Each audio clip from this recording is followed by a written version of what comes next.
Thank you and welcome. আজকে আমরা আলোচনা করব তড়িৎ আর চুম্বকের মধ্যে সম্পর্ক, ইলেকট্রিসিটি অ্যান্ড ম্যাগনেটিজম। তড়িৎ আর চুম্বক নিবিড় সম্পর্ক, গভীর সম্পর্ক। তড়িৎ চুম্বকের উপর প্রভাব বিস্তার করে আর চুম্বক তড়িতের উপর প্রভাব বিস্তার করে।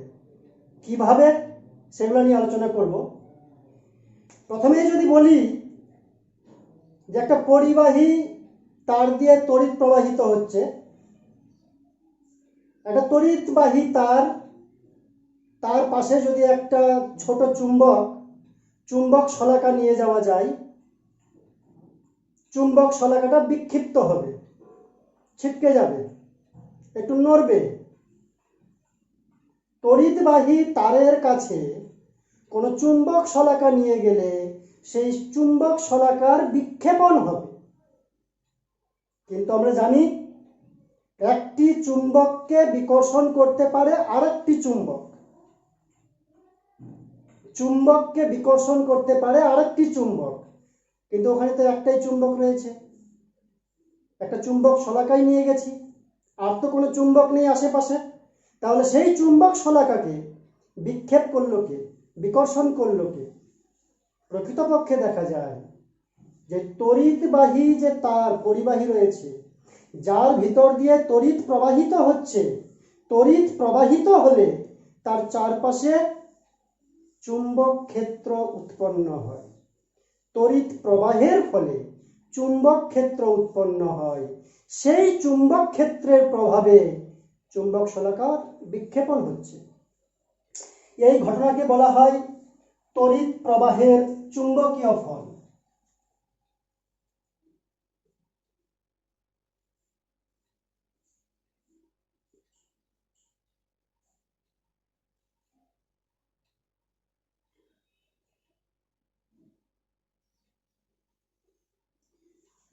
তড়িৎ প্রবাহের চুম্বকীয় ফল।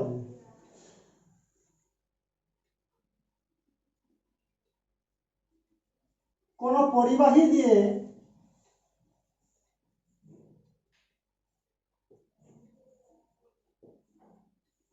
তড়িৎ প্রবাহিত হলে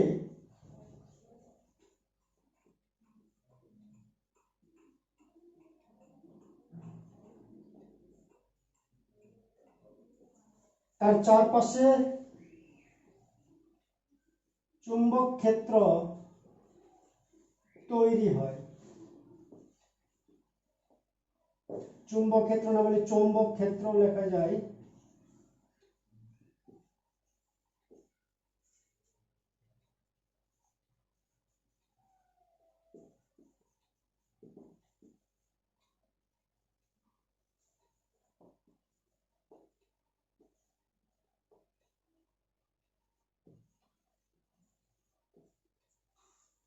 কোন পরিবাহীর মধ্য দিয়ে তড়িৎ প্রবাহিত হলে পরিবাহীর চারপাশে চুম্বক ক্ষেত্র তৈরি হয়। এই ঘটনাকে তড়িৎ প্রবাহের তাপীয় ফল বলে। এর আগে আমরা জানতাম যে চুম্বকেই চুম্বক ক্ষেত্র তৈরি করতে পারে। একটা চুম্বক তার চারপাশে যতদূর পর্যন্ত অন্য চুম্বক আসলে তার উপর আকর্ষণ বিকর্ষণ ক্ষমতা দেখায়, সেই ক্ষেত্রটাকে বলা হয় চৌম্বক ক্ষেত্র। তো চৌম্বক ক্ষেত্র একটা চুম্বকেই তৈরি করতে পারে। চুম্বক সম্পর্কে আমরা জানি যে লোহা, নিকেল, কোবাল্ট এদেরকে আকর্ষণ করতে পারে। চুম্বককে মুক্তভাবে ঝুলিয়ে দিলে উত্তর দক্ষিণ বরাবর থাকে পাখিন সুতা দিয়ে। চুম্বক সমমেরু পরস্পরকে বিকর্ষণ করে, বিপরীত মেরু পরস্পরকে আকর্ষণ করে, ওই আধানের মতো। তো একটি চুম্বককে বিকর্ষণ করতে পারে অন্য একটি চুম্বক। কিন্তু আমরা দেখছি যে চুম্বক শলাকা, যার চেহারা এরকম,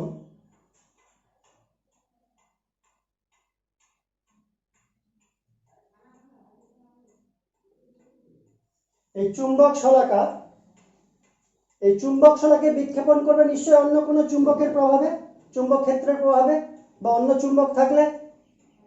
কিন্তু একটা পরিবাহী তারের কাছে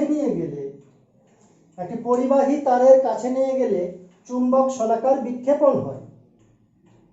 কারণ পরিবাহী দিয়ে তড়িৎ প্রবাহিত হলে তার চারপাশে চৌম্বক ক্ষেত্র তৈরি হয় তড়িৎ প্রবাহের দরুন, এবং সেই চৌম্বক ক্ষেত্রের প্রভাবে এই চুম্বক শলাকার বিক্ষেপণ ঘটে। অর্থাৎ আমরা এটুকুন বুঝলাম যে পরিবাহী তার দিয়ে যদি তড়িৎ যায় তার চারপাশে চৌম্বক ক্ষেত্র তৈরি হয়। তাহলে বাড়িতে যতগুলো লাইনের তার আছে যার ভিতর দিয়ে তড়িৎ যাচ্ছে তার আশেপাশে হালকা হলেও চৌম্বক ক্ষেত্র তৈরি হচ্ছে। এই ঘটনাকে বলা হয় তড়িৎ প্রবাহের চুম্বকীয় ফল। কারেন্ট গেলে চুম্বক ক্ষেত্র তৈরি হবে পার্শ্ববর্তী অঞ্চলে। এই চুম্বক ক্ষেত্রের অভিমুখ কোন দিকে হবে? এই চুম্বক শলাকাকে যদি রাখা হয় তার উত্তর মেরু বা দক্ষিণ মেরুর যে বিক্ষেপণ ঘটবে কোন দিকে ঘটবে সেই দিক নির্ণয়ের জন্য বিজ্ঞানী অ্যাম্পিয়ার একটা সূত্র আবিষ্কার করেন যাকে বলা হয় অ্যাম্পিয়ারের সন্তরণ নিয়ম।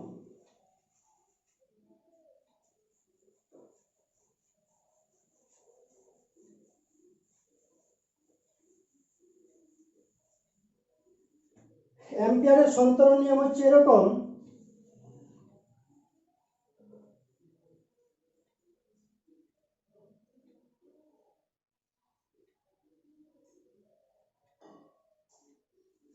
এটা একটা পরিবাহী তার, তড়িৎ প্রবাহ হচ্ছে, এটা চুম্বক শলাকা, এক রকমের চুম্বক, খুব হালকা, সহজে নড়তে পারে। তড়িৎবাহী দিয়ে তড়িৎ প্রবাহিত হচ্ছে আই। একজন কাল্পনিক সাঁতারু সাঁতার কাটে জলের উপর, কিন্তু এই সাঁতারু বাতাসের উপর সাঁতার কাটছে, কাল্পনিক সাঁতারু একজন।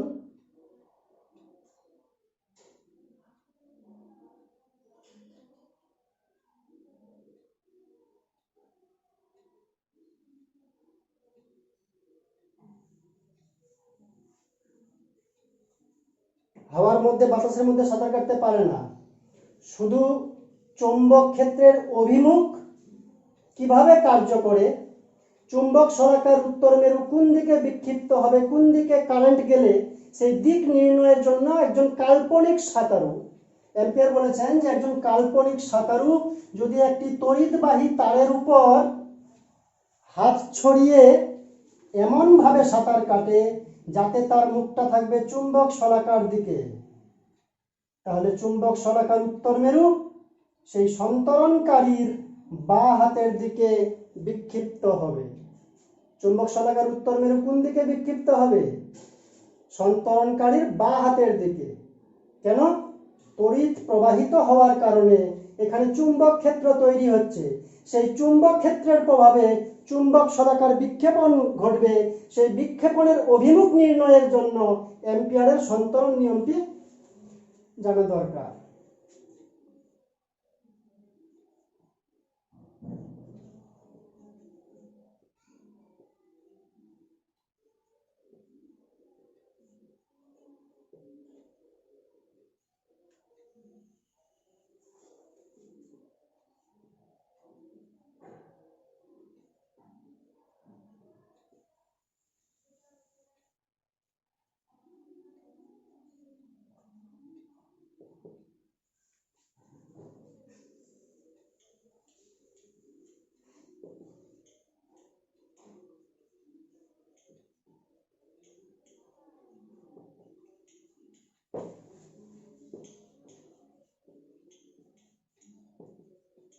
হাত ছড়িয়ে এমন ভাবে সাঁতার কাটে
বিক্ষেপণের অভিমুখ নির্ণয়ের জন্য এই সূত্র যে তড়িৎবাহী তার বরাবর একজন কাল্পনিক সাঁতারু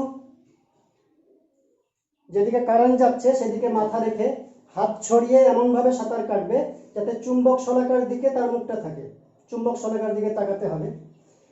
সায়েন্টিফিক ছবি হলেই হবে যে মাথা চুম্বক শলাকার দিকে মুখ আছে, হাত ছড়িয়ে সাঁতার কাটছে, তো তড়িৎ যেদিকে প্রবাহিত হচ্ছে সেদিকে মাথা রেখে সাঁতার কাটবে। এই অবস্থায় চুম্বক শলাকার উত্তর মেরু সন্তরণকারী ব্যক্তির বাম হাতের দিকে বিক্ষিপ্ত হবে, যেদিকে বাম হাত থাকবে সেই দিকে বিক্ষিপ্ত হবে। এটাই হচ্ছে অ্যাম্পিয়ারের সন্তরণ নিয়ম। যদি কোনো কাল্পনিক সাঁতারু কোনো তড়িৎবাহী তার বরাবর হাত ছড়িয়ে এমনভাবে সাঁতার কাটে যাতে তার মুখ চুম্বক শলাকার দিকে থাকে, মুখটা চুম্বক শলাকার দিকে থাকতে হবে, যেদিকেই চুম্বক শলাকা থাকবে, উপরে চুম্বক শলাকা থাকলে লোকটা উপরের দিকে তাকাবে, নিচের দিকে চুম্বক শলাকা থাকলে নিচের দিকে তাকাবে, চুম্বক শলাকার দিকে মুখ রাখতে হবে। তাহলে এই অবস্থায় লোকটার বাঁ হাতটা যেদিকে পড়বে চুম্বক শলাকার উত্তর মেরু সেই দিকে বিক্ষিপ্ত হবে। এটা হচ্ছে অ্যাম্পিয়ারের সন্তরণ নিয়ম। এবার আমরা আলোচনা করব এই দিক নির্ণয়ের আরেকটা সূত্র আছে যাকে বলা হয় ডান হাতের মুষ্টি নিয়ম। কি নিয়ম? ডান হাতের মুষ্টি নিয়ম। এই চৌম্বক ক্ষেত্রের অভিমুখ জানার জন্য, অভিমুখ নির্ণয়ের জন্য এই সূত্রগুলা ডান হাতের মুষ্টি নিয়ম।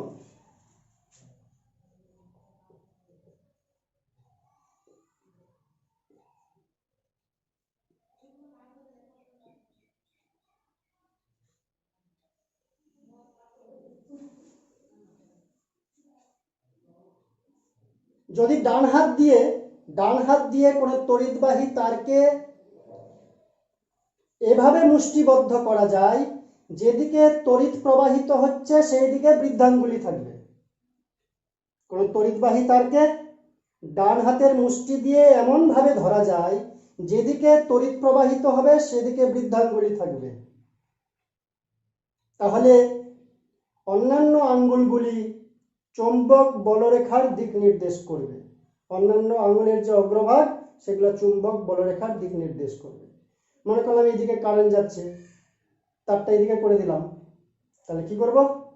ডান হাত দিয়ে ধরবো এটাকে মুষ্টিভাবে, আঙুলটা থাকবে তড়িৎ যেদিকে যাচ্ছে সেই দিকে বুড়া আঙুলটা, তাহলে এইভাবে ধরবো। তাহলে বুড়া আঙুলটা এইদিকে গেলে চুম্বক বলরেখা এইদিকে ঘুরবে। অর্থাৎ যদি এটা লিখি,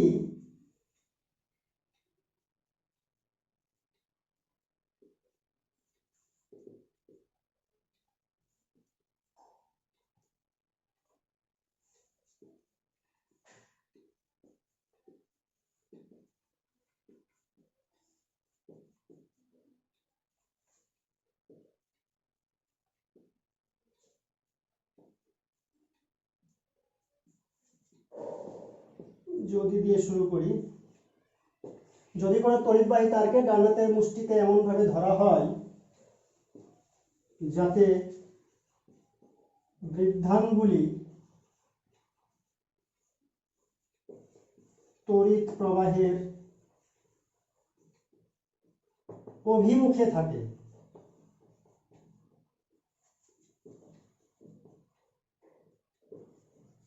তবে অন্যান্য আঙুলগুলি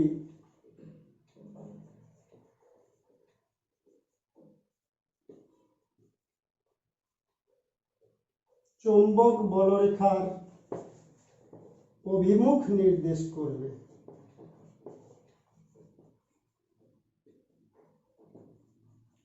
কি লিখলাম? যদি কোনো তড়িৎবাহী তারকে ডান হাতের মুষ্টিতে এমনভাবে ধরা যায় যাতে বৃদ্ধাঙ্গুলি তড়িৎ প্রবাহের অভিমুখে থাকে, তাহলে অন্যান্য আঙুলগুলো যেদিকে থাকবে সেদিকে চুম্বক বলরেখার অভিমুখ নির্দেশ করবে। চুম্বক বলরেখার অভিমুখ একটা নতুন শব্দ। একটা চুম্বক আরেকটা চুম্বককে আকর্ষণ করে বিকর্ষণ করে, সমমেরু হলে বিকর্ষণ করবে, আর বিপরীত মেরু মানে উত্তর মেরু দক্ষিণ মেরু বা দক্ষিণ মেরু উত্তর মেরু পরস্পরকে আকর্ষণ করবে।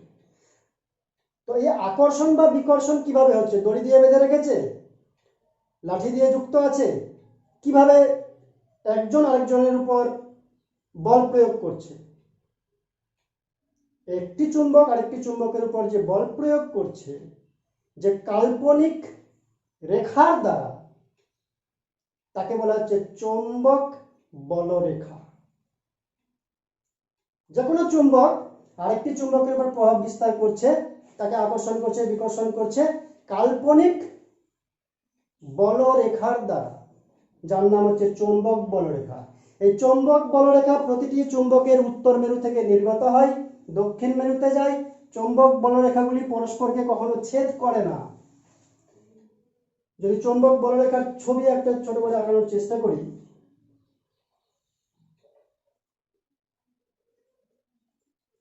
এটা একটা দণ্ড চুম্বক। চৌম্বক বলরেখা উত্তর মেরু থেকে নির্গত হয়, দক্ষিণ মেরুতে প্রবেশ করে, উত্তর মেরুতে নির্গত হয়, দক্ষিণ মেরুতে প্রবেশ করে, উত্তর মেরুতে নির্গত হয়, দক্ষিণ মেরুতে প্রবেশ করে।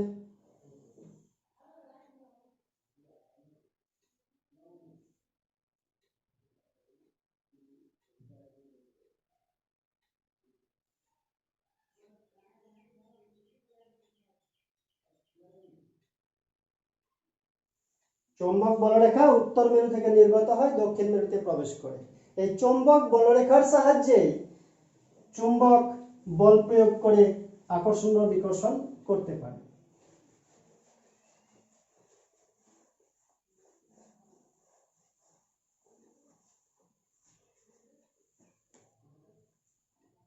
এতে চৌম্বক ক্ষেত্রের দিক নির্ণয় হলো সরল রৈখিক পরিবাহীর জন্য। যদি কুণ্ডলী হয়, মনে করলাম এরকম একটা কুণ্ডলী আছে, যার এদিকে তড়িৎ প্রবাহিত হচ্ছে। আরেকটা কুণ্ডলী এরকম আছে, যার মনে করলাম এদিকে তড়িৎ প্রবাহিত হচ্ছে। অ্যান্টি ক্লকওয়াইজ ক্লকওয়াইজ তড়িৎ প্রবাহিত হচ্ছে। তাহলে এখানে চুম্বক ক্ষেত্র উত্তর মেরু কোন দিকে, দক্ষিণ মেরু কোন দিকে, কি করে বুঝবো? বোঝার জন্য বলছে, যদি অ্যান্টি ক্লকওয়াইজ তড়িৎ প্রবাহিত হয়, তাহলে এই বরাবর একটা দাগ টানি, যদি আমরা এটাকে যদি এরকম যুক্ত করি,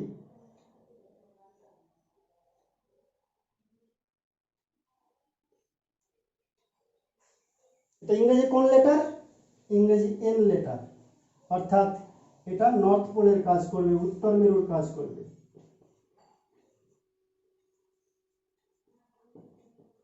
উত্তর মেরু হবে এভাবে তড়িৎ প্রবাহিত হলে একটা কুণ্ডলের। আর এদিকে এদিকে ঠিক সেরকম আমরা এরকম যদি জয়েন্ট করি, এস করে,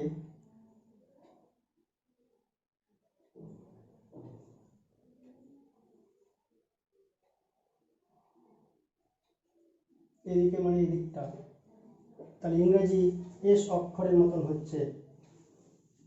এটাকে এনটাকে এরকম করে লিখি, এটাকে এরকম লিখি ক্লকওয়াইজ।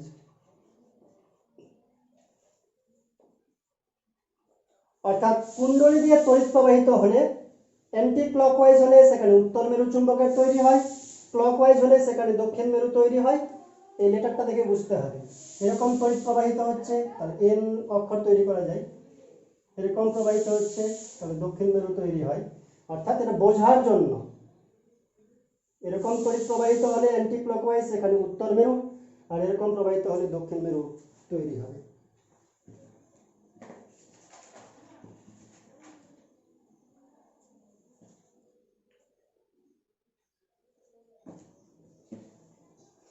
এবার তড়িৎ প্রবাহের উপর চুম্বকের ক্রিয়া।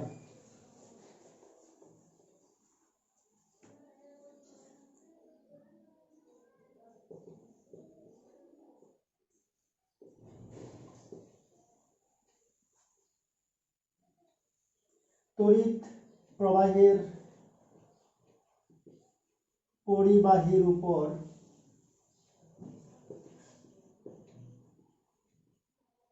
চুম্বকের ক্রিয়া। তড়িৎ প্রবাহের যে পরিবাহীটা আছে তার উপর চুম্বকের ক্রিয়া কি?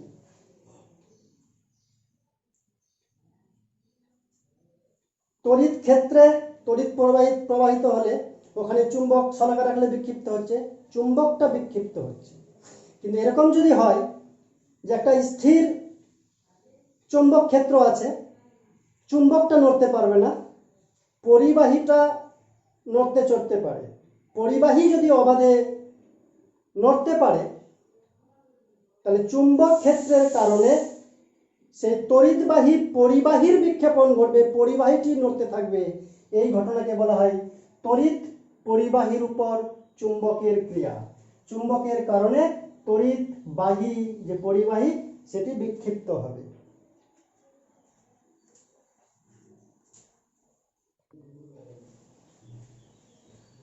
তড়িৎ প্রবাহের পরিবাহীর উপর চুম্বকের ক্রিয়া। চুম্বকের কারণে তড়িৎবাহী পরিবাহীর বিক্ষেপণ হয়। যদি পরিবাহীটি নড়তে চড়তে পারে তাহলে সেই চুম্বকের ক্রিয়ার মাধ্যমে তড়িৎবাহী পরিবাহীর বিক্ষেপণ ঘটে। তড়িৎ প্রবাহেরটা না লিখলেও হয়, তড়িৎ পরিবাহীর বললেও যথেষ্ট। তড়িৎ পরিবাহীর উপর চুম্বকের ক্রিয়া, অর্থাৎ চুম্বক ক্ষেত্র আছে, একটা মুভেবল নড়তে চড়তে সক্ষম যদি তড়িৎবাহী পরিবাহী রাখা যায়, চুম্বকের ক্রিয়ায় সেই তড়িৎবাহী পরিবাহীটি ঘুরবে বা নড়বে বা বিক্ষেপণ ঘটবে। কোন দিকে ঘুরবে, তড়িৎবাহী পরিবাহীর বিক্ষেপণ কোন দিকে হবে সেই নিয়ে একটা সূত্র আছে যাকে বলা হচ্ছে ফ্লেমিং এর বাম হস্ত নিয়ম। ফ্লেমিং এর বাম হস্ত নিয়ম।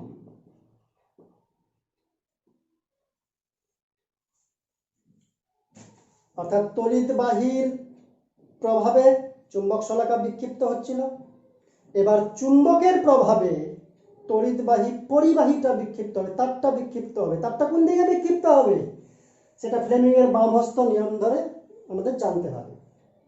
ফ্লেমিং এর বাম হস্ত নিয়ম বলছে বাম হাতের তিনটা আঙ্গুল, বৃদ্ধাঙ্গুলি, তর্জনী, মধ্যমা, তিনটা আঙ্গুলকে পরস্পরের সমকোণে যদি প্রসারিত করা যায়, এদিকে একটা আঙ্গুল, এদিকে একটা আঙ্গুল, একটা আঙ্গুল আবার কলমের দিকে, এই আঙ্গুলটা এদিকে আঁকানো সম্ভব না হাওয়ার মধ্যে 3 ডাইমেনশন, তাই যদি আমি চালাকি করে এদিকে আঁকাই, যে বাম হাতের বৃদ্ধাঙ্গুলি, তর্জনী, মধ্যমা, হাতের 5টা আঙ্গুলের নাম আছে আমরা অনেকেই জানি, বৃদ্ধাঙ্গুলি, তর্জনী, মধ্যমা, অনামিকা, কনিষ্ঠা।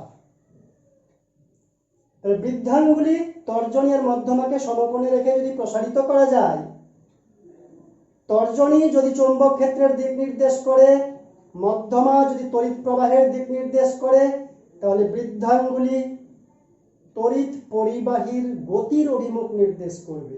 বৃদ্ধাঙ্গুলি যেদিকে থাকবে তড়িৎবাহী পরিবাহী সেদিকে গতিশীল হবে।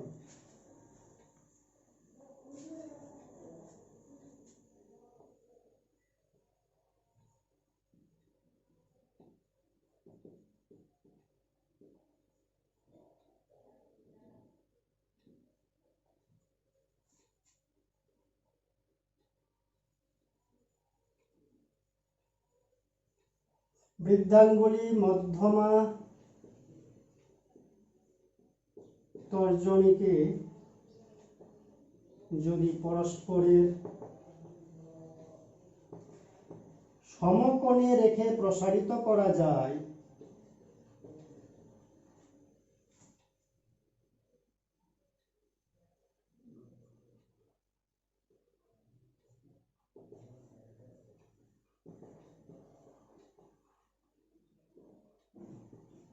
যাতে তর্জনী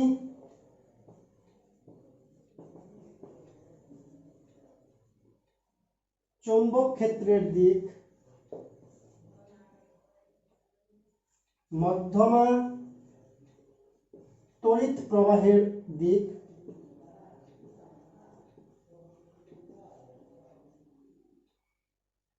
এবং দিক নির্দেশ করলে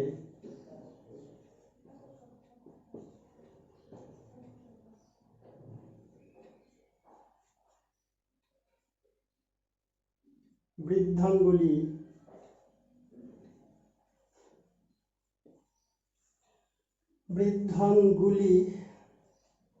বা বুড়া আঙ্গুল, বৃদ্ধাঙ্গুলি পরিবাহীর গতির অভিমুখ নির্দেশ করবে, পরিবাহীর গতির অভিমুখ নির্দেশ করবে।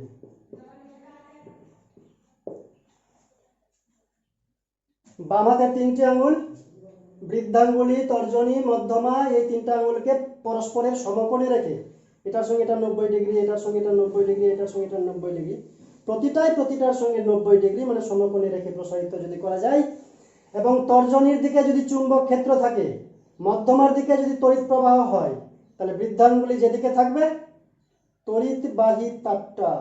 তড়িৎবাহী তাপটি পরিবাহীটি সেই দিকে গতিশীল হবে।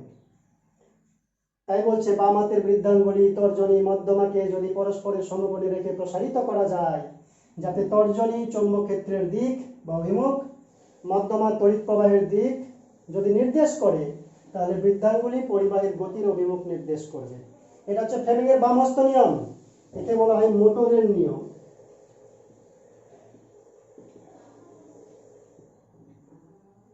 একে বলা হয় মোটরের নিয়ম বা নীতি। এই যে ফ্যানটা ঘুরছে, এই যে পাম্পের মাধ্যমে জল তোলা হচ্ছে, ফ্যান ঘোরা, পাম্পের মাধ্যমে জল তোলা, মোটর, মেশিন, কলকারখানায় ইলেকট্রিসিটির মাধ্যমে যে ঘূর্ণন বা তড়িৎ শক্তিকে যে যান্ত্রিক শক্তিতে রূপান্তর, তড়িৎ আসছে, তড়িৎ শক্তি কিছু নড়াচড়া করা, গতিশীল হওয়া মানে যান্ত্রিক শক্তি, তো তড়িৎ শক্তিকে যান্ত্রিক শক্তিতে রূপান্তর করা হয় এই মোটরের মাধ্যমে। এখানে আমরা দেখতে পাচ্ছি যে চুম্বক থাকার কারণে কোনো পরিবাহী তার দিয়ে তড়িৎ প্রবাহিত হলে পরিবাহীটা গতিশীল হয়। পরিবাহী গতিশীল হওয়ার কারণেই তড়িৎ শক্তিকে আমরা যান্ত্রিক শক্তিতে রূপান্তর করতে পারি, এবং তার দিক নির্ণয় হয় ফ্লেমিংয়ের বামহস্ত নিয়ম দ্বারা। তাই ফ্লেমিংয়ের বামহস্ত নিয়মকে বলা হয় মোটরের নিয়ম। বৈদ্যুতিক মোটর, ট্রাম, ট্রেন, জল তোলার পাম্প, ফ্যান ইত্যাদি মোটরের মাধ্যমে চলে।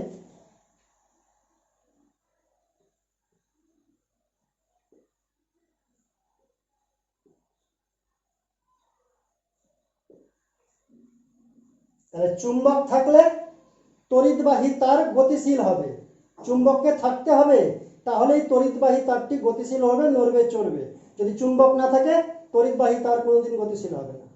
তাই চুম্বকের উপস্থিতিতে তড়িৎবাহী তারের গতিশীলতার কারণে আমরা মোটর তৈরি করতে পারি, যার নাম হচ্ছে বৈদ্যুতিক মোটর। বৈদ্যুতিক মোটর এমন একটি যন্ত্র বা যে যন্ত্রের মাধ্যমে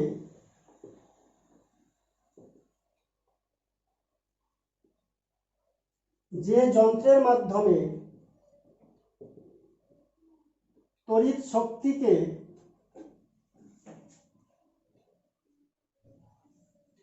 যান্ত্রিক শক্তিতে রূপান্তর করা যায়,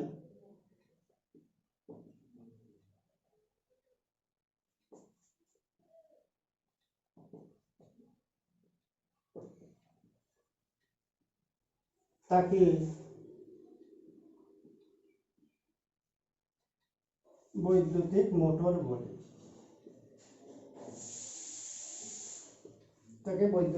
বলে। যে যন্ত্রের মাধ্যমে তড়িৎ শক্তিকে আমরা যান্ত্রিক শক্তিতে রূপান্তর করতে পারি তাকে বলা হচ্ছে বৈদ্যুতিক মোটর। বৈদ্যুতিক মোটর যদি সংক্ষেপে আমরা ছবি আঁকাই,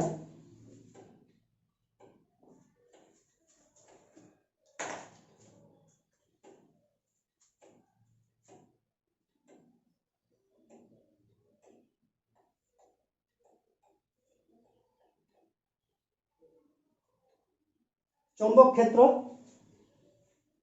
চুম্বকের উত্তর মেরু দক্ষিণ মেরু, এখানে চুম্বক ক্ষেত্র তৈরি করছে স্থায়ী চুম্বক ক্ষেত্র।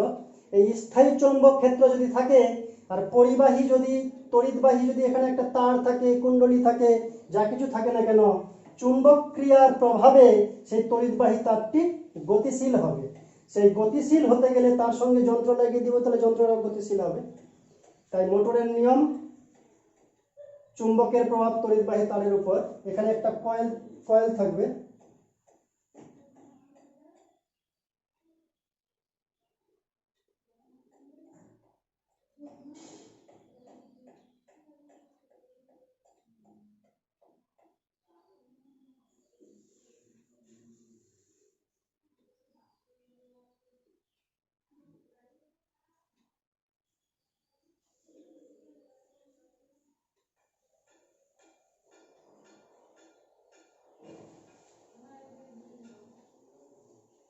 এখানে একটা তারের কয়েল থাকবে, একটা তার দিয়ে না, অনেকগুলো তার দিয়ে কুণ্ডলী পেঁচিয়ে পেঁচিয়ে এখানে তারের কয়েল থাকবে, যাকে আর্মেচার বলা হয়।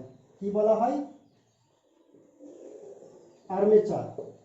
এটা চৌম্বক ক্ষেত্র, স্থায়ী চৌম্বক ক্ষেত্র। আর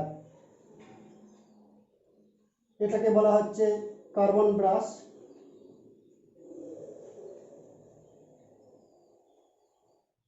আর এরকম গোল রিং এর মতন থাকে এখানে, তাদেরকে বলা হয় কমিউটেটর।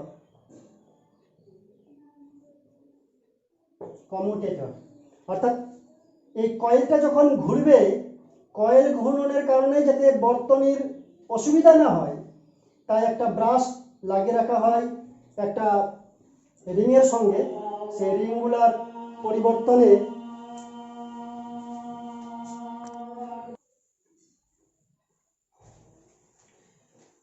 তাহলে বৈদ্যুতিক মোটর তড়িৎ পাঠানো হয়। তড়িৎ পাঠানোর কারণে চুম্বক ক্ষেত্রের উপস্থিতিতে কয়েলটা ঘুরতে থাকে। অর্থাৎ তড়িৎ শক্তি এখানে যান্ত্রিক শক্তিতে রূপান্তর হয়। বৈদ্যুতিক মোটরে তড়িৎ শক্তি যান্ত্রিক শক্তিতে রূপান্তর হয়, এবং এই ক্রিয়াকে কাজে লাগিয়ে আমরা জানলাম যে বৈদ্যুতিক ফ্যান, জল তোলার পাম্প, ট্রেন, ট্রাম এগুলা চালানো হয়, বিভিন্ন কলকারখানায় ব্যবহার করা হয়। এই বৈদ্যুতিক মোটরের শক্তি কি করে বৃদ্ধি করা যাবে? বেশি কারেন্ট গেলে বেশি জোরে ঘুরবে, তাই তড়িৎ প্রবাহ মাত্রা বাড়িয়ে। চৌম্বক ক্ষেত্র আছে উত্তর মেরু দক্ষিণ মেরু। এই চুম্বক ক্ষেত্রের যদি শক্তি বৃদ্ধি করা যায়, চুম্বক ক্ষেত্রের শক্তি বাড়লে বেশি জোরে ঘুরবে, তাই ক্ষেত্র চুম্বকের শক্তি বাড়িয়ে করা যায়। এবং এই যে কুণ্ডলী আছে, এই কুণ্ডলীতে 50টা তারের পাক আছে না 100টা আছে না 500টা আছে, সেই পাক সংখ্যা বাড়িয়ে বৈদ্যুতিক মোটরের শক্তি বৃদ্ধি করা যায়। এবার আমরা আলোচনা করব ইলেকট্রোম্যাগনেটিক ইন্ডাকশন। ইলেকট্রোম্যাগনেটিক ইন্ডাকশন, তড়িৎ চুম্বকীয় আবেশ।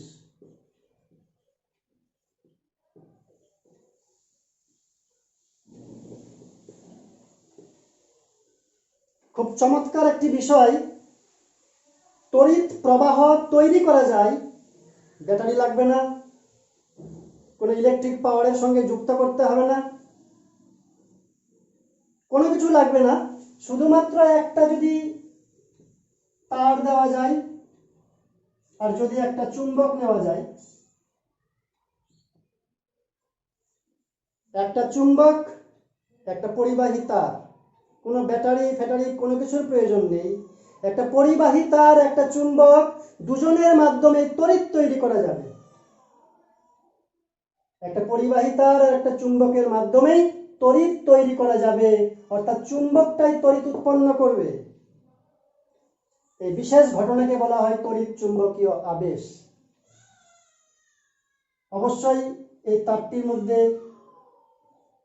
বদ্ধ বর্তনী করতে হবে।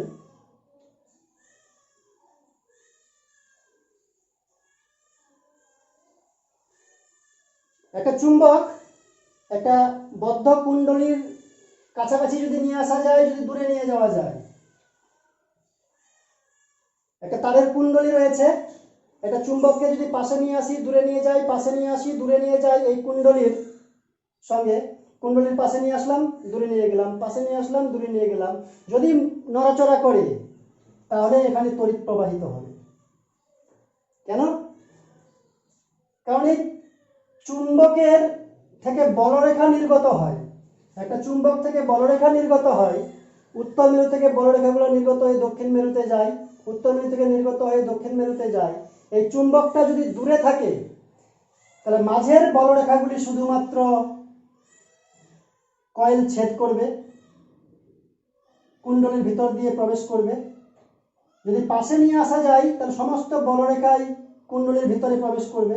অর্থাৎ চুম্বকটাকে নড়াচড়া করলে, চুম্বকটাকে পাশে নিয়ে আসলে, দূরে নিয়ে গেলে চুম্বক বলরেখার সংখ্যার হ্রাস বৃদ্ধি ঘটবে। একটা চুম্বকের থেকে যে চুম্বক বলরেখা নির্গত হয় সেই চুম্বক বলরেখার সংখ্যার হ্রাস বৃদ্ধি ঘটবে চুম্বকটাকে পাশে এবং দূরে নিয়ে গেলে। পাশে আনলে বেশি বলরেখা প্রবেশ করবে, দূরে নিয়ে গেলে কম বলরেখা প্রবেশ করবে। এই বলরেখার ঘনত্বকে বলা হচ্ছে চৌম্বক প্রবাহ। চৌম্বক প্রবাহের পরিবর্তন ঘটবে। এই চৌম্বক প্রবাহের পরিবর্তন হওয়ার কারণে এখানে তড়িৎচালক বল সৃষ্টি হবে এবং তড়িৎ প্রবাহ ঘটবে। ব্যাটারি লাগবে না, তড়িতের কোনো সোর্স লাগবে না। এই ঘটনাকেই বলা হয় তড়িৎ চুম্বকীয় আবেশ।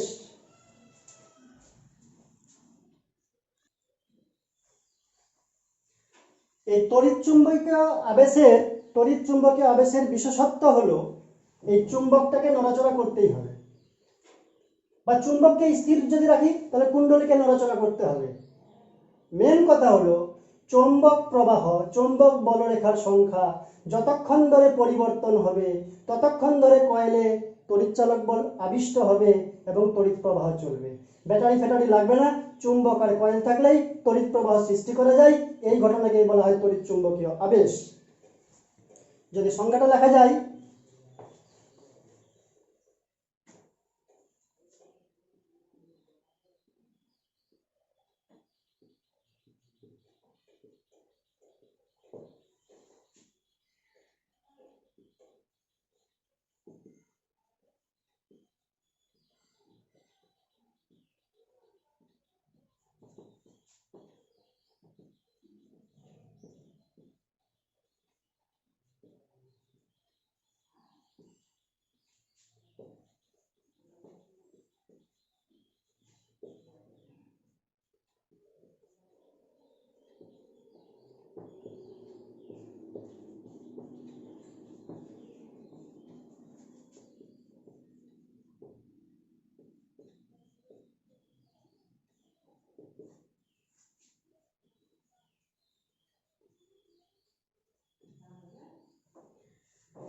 তাহলে কোনো বদ্ধ কুণ্ডলীর সঙ্গে জড়িত চৌম্বক প্রবাহের পরিবর্তন হলে, চৌম্বক প্রবাহ মানে বলরেখার সংখ্যা, তার পরিবর্তন হলে কুণ্ডলীতে তড়িৎচালক বল সৃষ্টি হবে।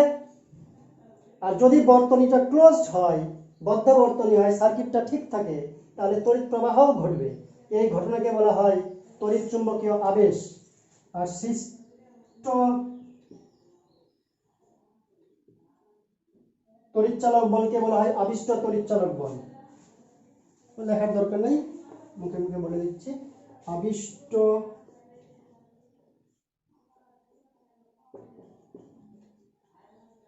তড়িৎচালক বল, ইনডিউসড ইএমএফ ফোর্স, আর আবিষ্ট তড়িৎ প্রবাহ। আবিষ্ট তড়িৎ প্রবাহ। এই তড়িৎচালক বল বা তড়িৎ প্রবাহ ততক্ষণ ধরে থাকবে যতক্ষণ ধরে চৌম্বক বলরেখার সংখ্যা পরিবর্তন হবে কুণ্ডলীর সঙ্গে জড়িত চৌম্বক বলরেখার সংখ্যা। এই নিয়ে সূত্র আছে ফ্যারাডের, মুখস্থ করতে হবে।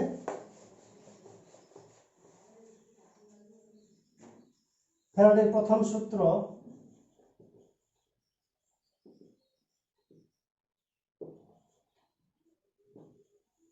শুরুই করতে হবে কোনো বদ্ধ কুণ্ডলীর সঙ্গে জড়িত এই শব্দ দিয়ে।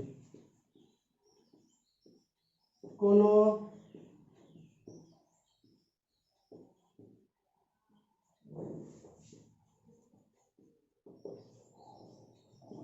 বদ্ধ কুণ্ডলীর সঙ্গে জড়িত চৌম্বক প্রবাহের পরিবর্তন হলে কুণ্ডলীতে তড়িৎচালক বল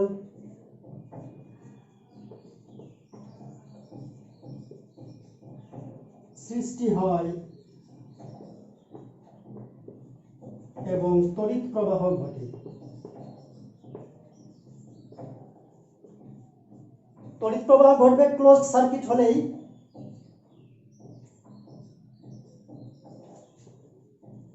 এই তড়িৎ চালক বল ততক্ষণ স্থায়ী হবে, ততক্ষণ স্থায়ী হয় যতক্ষণ এই পরিবর্তন ঘটে।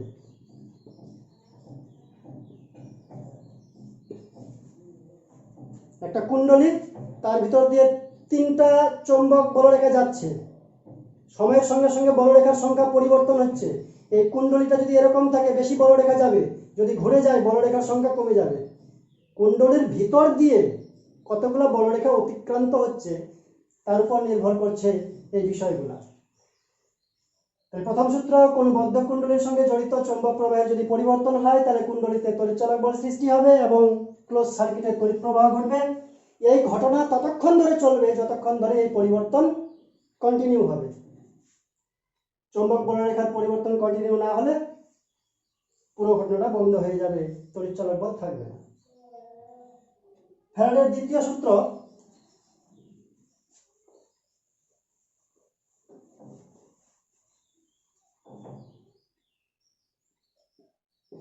দ্বিতীয় সূত্র, এই তড়িৎচালক বলের মান, এই কারেন্টের মান কার উপর নির্ভর করে? কারেন্টের মান বেশি কখন হবে, কম কখন হবে?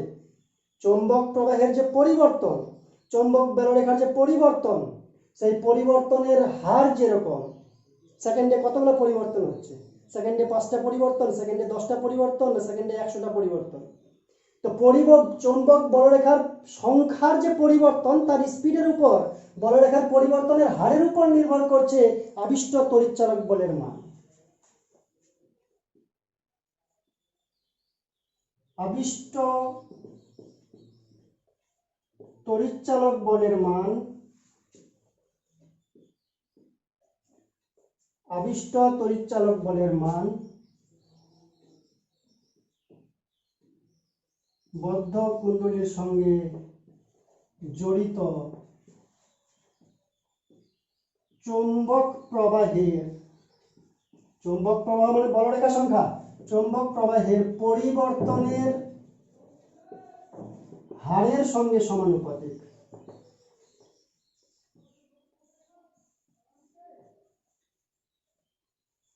চৌম্বক প্রবাহের পরিবর্তন যত স্পিডে হবে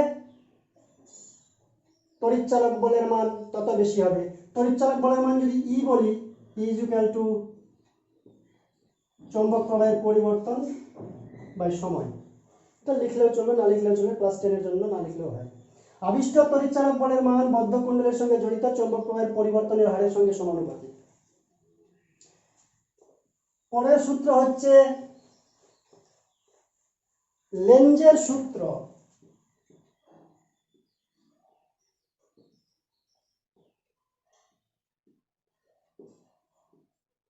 লেঞ্জের সূত্র শক্তির নিত্যতা সূত্র বলা হয় এই সংক্রান্ত।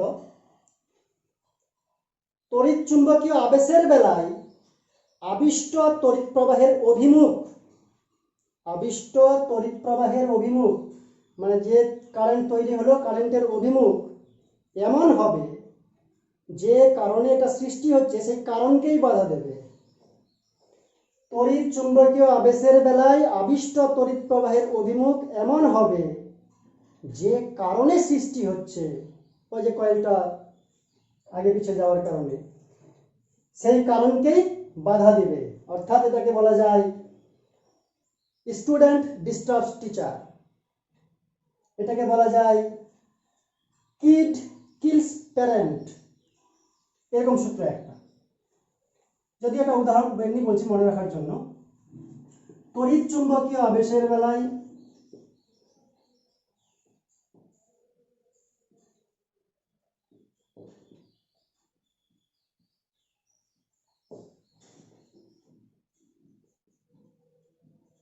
আবিষ্ট তড়িৎ প্রবাহের অভিমুখ মানে দিক এমন হবে যে যে কারণে সৃষ্টি হয়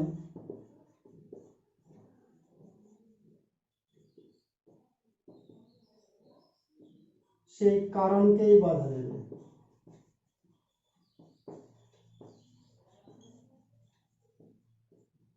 যে কারণে সৃষ্টি হলো সেই কারণকেই বাধা দেবে, এমন ভাবে কারেন্টের অভিমুখটা হবে। তড়িৎ চুম্বকীয় আবেশের বেলায় আবিষ্ট তড়িৎ প্রবাহের অভিমুখ এমন হবে যে যে কারণে সৃষ্টি হয় সেই কারণকেই বাধা দেবে। একে বলা হচ্ছে শক্তির নিত্যতা সূত্র।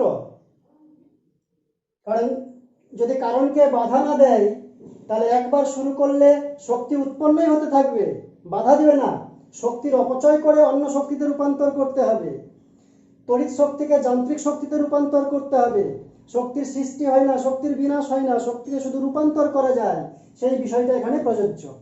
তাই একে বলা হয় শক্তির নিত্যতা সূত্র।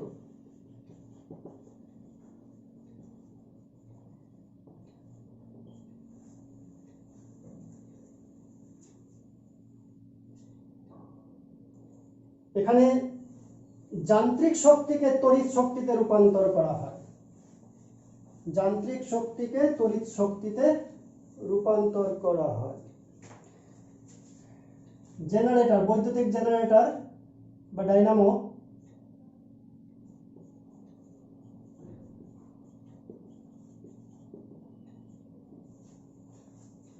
বৈদ্যুতিক জেনারেটর এমন একটি যন্ত্র যে যন্ত্রে তড়িৎ চুম্বকীয় আবেশের নীতিকে কাজে লাগিয়ে যান্ত্রিক শক্তিকে তড়িৎ শক্তিতে রূপান্তর করা হয়। যান্ত্রিক শক্তিকে তড়িৎ শক্তিতে রূপান্তর করা হয়। যেমন জেনারেটর, জেনারেটর কিন্তু কারেন্ট দিয়ে চলে না, জেনারেটর কারেন্ট তৈরি করে, জেনারেটর কারেন্ট তৈরি করে, কারেন্ট দিয়ে চলে না, ডিজেল পেট্রোল দিয়ে চলে। তাই জেনারেটর হচ্ছে এমন একটি যন্ত্র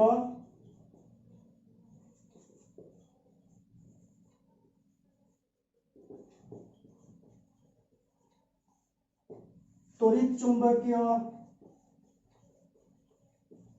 আবেশের নীতিকে কাজে লাগিয়ে যান্ত্রিক শক্তিকে তড়িৎ শক্তিতে রূপান্তর করা যায়।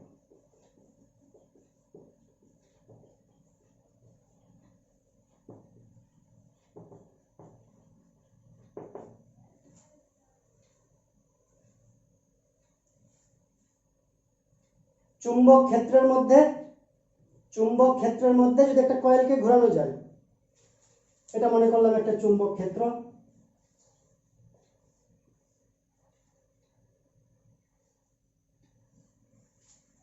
এটা একটা চুম্বক ক্ষেত্র, চুম্বক বলরেখা যাচ্ছে উত্তর মেরু থেকে দক্ষিণ মেরুর দিকে যাচ্ছে চুম্বক বলরেখা। এই কয়েলটা যদি ঘুরতে থাকে তাহলে চুম্বক বলরেখাগুলি এরকম করে যাচ্ছে উত্তর মেরু থেকে দক্ষিণ মেরুর দিকে, আর কয়েলটা যদি এরকম থাকে লম্বভাবে তাহলে অনেকগুলো বলরেখা ছেদ করবে। কয়েলটা যদি ঘুরে এরকম হয়ে যায় কম বলরেখা ছেদ করবে। তাই চুম্বক বলরেখার মান যদি স্থির থাকে, কয়েলটাকে যদি ঘোরানো যায় যে কোনো উপায়ে, তাহলে বলরেখার মানের সংখ্যা কম বেশি হবে। আর বলরেখার মান কম বেশি হলে অটোমেটিক এখানে কারেন্ট তৈরি হবে, এখানে বিদ্যুৎ তৈরি হবে তড়িৎ চুম্বকীয় আবেশের জন্য। তাই এই নীতিকে কাজে লাগিয়ে জেনারেটর তৈরি করা হয়। জলবিদ্যুৎ, জলের স্রোতের উপর একটা টারবাইনের চাকা ঘুরছে, যান্ত্রিক শক্তিটাকে তড়িৎ শক্তিতে রূপান্তর করছে এই জেনারেটরের মাধ্যমে। একই রকম ভাবে একটা আর্মেচার থাকবে, এই আর্মেচার দিয়ে এখানে তড়িৎ পরিবহন করব না, তড়িৎ পাঠাবো না, তড়িৎ তো ওখান থেকে আসবে, তড়িৎ তৈরি হবে এখানে। তাই তড়িৎ তৈরি করার, এটাকে ঘোরাতে হবে, ঘোরানোর জন্য যান্ত্রিক শক্তি সাপ্লাই করতে হবে, সেই যান্ত্রিক শক্তি এখানে তড়িৎ শক্তিতে রূপান্তর হবে বৈদ্যুতিক জেনারেটরে। এটাকে আর্মেচার বলে। এটা ক্ষেত্র চুম্বক রয়েছে, এখানে দুটো কমিউটেটর থাকবে রিংয়ের মতো, যাতে এটা ঘুরতে পারে এবং তড়িৎটা এসি তড়িৎ হিসেবে আসতে পারে। এই জেনারেটরের শক্তি বৃদ্ধি মোটরের শক্তি বৃদ্ধির মতন, কিন্তু মোটরে আমরা তড়িৎ পাঠাই, যত বেশি তড়িৎ পাঠাবো মোটরে তত বেশি শক্তি বাড়বে। কিন্তু এখানে তো তড়িৎ পাঠাবো না, তড়িৎ তৈরি হবে। তাই এখানে শক্তি বৃদ্ধির 1 নম্বর পয়েন্ট হচ্ছে ক্ষেত্র চুম্বকের শক্তি বাড়িয়ে চুম্বকের শক্তি বাড়ানো যায়।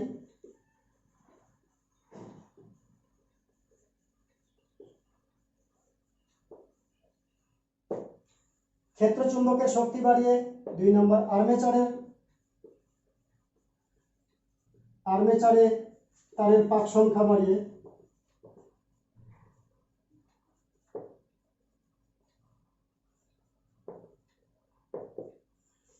আর্মেচারে তারের পাক সংখ্যা বাড়িয়ে, 3 নম্বর কুণ্ডলীর ক্ষেত্রফল বাড়িয়ে,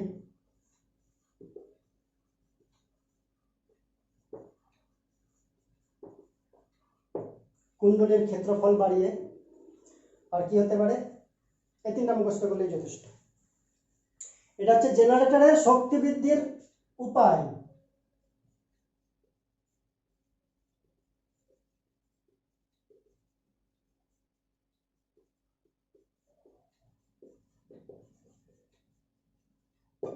জেনারেটরের শক্তি বৃদ্ধির উপায়।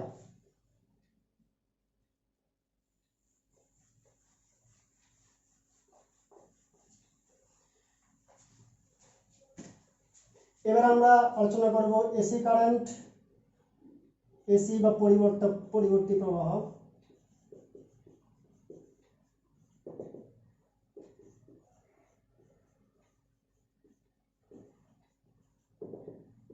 এসি কারেন্ট, ডিসি কারেন্ট, যে তড়িৎ প্রবাহের অভিমুখ সময়ের পরিবর্তনের সঙ্গে পরিবর্তন হয় না, তড়িৎ প্রবাহের অভিমুখ একই দিকে থাকে, তাকে সমপ্রবাহ বলে। সংক্ষেপে এটুকুন বুঝলেই হবে। আর যে তড়িৎ প্রবাহের অভিমুখ সময়ের পরিবর্তনের সঙ্গে পরিবর্তন হয়, যে তড়িৎ প্রবাহের অভিমুখ সময়ের সাথে সাথে পরিবর্তন হয়, তাকে এসি অল্টারনেটিং কারেন্ট বা পরিবর্তী প্রবাহ বলে। আর ডাইরেক্ট কারেন্ট বা সমপ্রবাহ বলে। সমপ্রবাহ বা ডিসি কারেন্টের চাইতে এসি কারেন্টের অনেক সুবিধা রয়েছে। এসি কারেন্টের সুবিধা খুব ইম্পর্টেন্ট। 1 নম্বর, উৎপাদনে খরচ কম।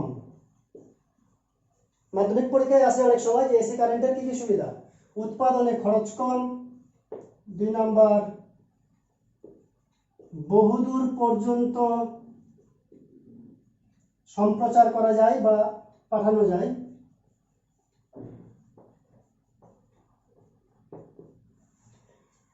সম্প্রসার করা যায় বহুদূর পর্যন্ত, পাঠানো যায় বহুদূর পর্যন্ত। 3 নম্বর, voltage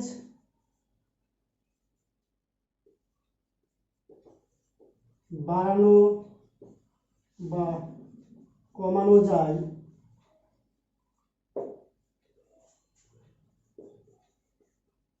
step up, step down ট্রান্সফরমারের সাহায্যে।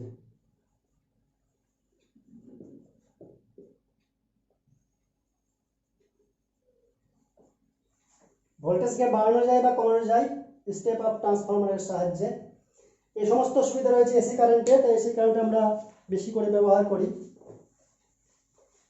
বাড়িতে 3 রকমের লাইনের তার বাড়িতে প্রবেশ করে। একটা তারকে বলা হচ্ছে লাইট তার, একটাকে বলা হচ্ছে নিউট্রাল তার, একটাকে বলা হচ্ছে আর্থিং তার। লাইট তার, নিউট্রাল তার, আর্থিং তার। বাড়িতে লাইট তারের ভোল্টেজ হচ্ছে 220 ভোল্ট, নিউট্রাল তারের রোধ হচ্ছে 0 ভোল্ট, আর্থিং তারও 0 ভোল্ট। এই কয়েকটা জিনিস মনে রাখতে হবে। অনেক সময় প্রশ্ন আছে 3 পিন প্লাগের মোটা পিনটি কি? মোটা পিনটি হচ্ছে আর্থিং পিন। 3 পিন প্লাগের